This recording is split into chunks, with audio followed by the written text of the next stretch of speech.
Yeah, Ellie. John, the president said he's not putting troops in Ukraine, but there are members, as you mentioned, of the Florida National Guard there right now. Is there any update to bringing them home? And if Russia invades, would it be too late to get them out?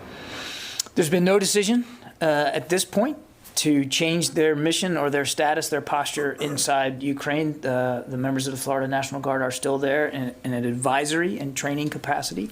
As I've said many times, their safety and security remains a paramount concern to the Secretary, and if and when we believe that for that safety and security, a decision needs to be made about moving them, the Secretary will not hesitate to do so. We are in constant communication with their chain of command, certainly with General Walters, about his assessment of what's going on the ground. I wouldn't get ahead of decisions that haven't been made yet. But again, their safety and security is going to be a chief concern for the Secretary, and we're going to take their protection and their safety very seriously. It is not a very big number. I think it's around less than 200. So in the event that they had to be moved, we believe that that could be done in a fairly expeditious manner. I was just curious because I know they're asking some Americans to leave Ukraine, so I didn't know why wouldn't they be included in that. Well, the State Department has made it clear to American citizens, civilians, that this is not the time to be going to Ukraine, and if they're in Ukraine, they're encouraging them to leave. I think you saw that they also have authorized the departure of, ordered the departure of some eligible family members, but our diplomats are still at work in Kyiv, and our trainers are still at work in Ukraine. We're going to watch this every single day. I can't speak for my State Department colleagues, but here at DOD, if and when the Secretary decides that it's time to move them out, we'll do that. And again, the numbers are not that big. This would not be a huge undertaking to do. And if I may, just one more. The number two at the State Department projected yesterday that there could be an invasion by mid-February. Are you seeing that same intelligence? And if so, how are you making preparations around that intelligence? I'm not going to speculate on timing.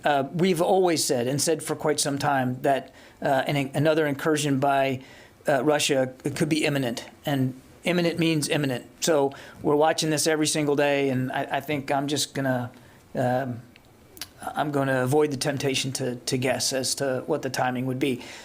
The only thing I'd add is we still don't believe that there's been a final decision by Mr. Putin to launch another invasion. We still believe here at the department that there is time and space for diplomacy. I think you saw Secretary Blinken, they talked about this just the other day, and the State Department has, in fact, responded with some written responses to the Russians, and so we're waiting to hear their feedback on that. So we still think there's time and space for diplomacy. I think, obviously, that's the preferred path here, to de-escalate in a peaceful, calm way and destabilize without any shots being fired. But we're watching it every single day. Hey, John, sorry to interrupt, but you said to Ellie that it's imminent, and you said to Jen it's possibly imminent. Which is it? Imminent. Okay. Thank you.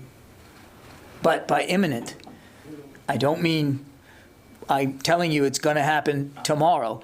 We've long said that, I realize that. An incursion could be imminent. That's why I like to make sure we're speaking the same definition. I think that's always a good idea, Tom.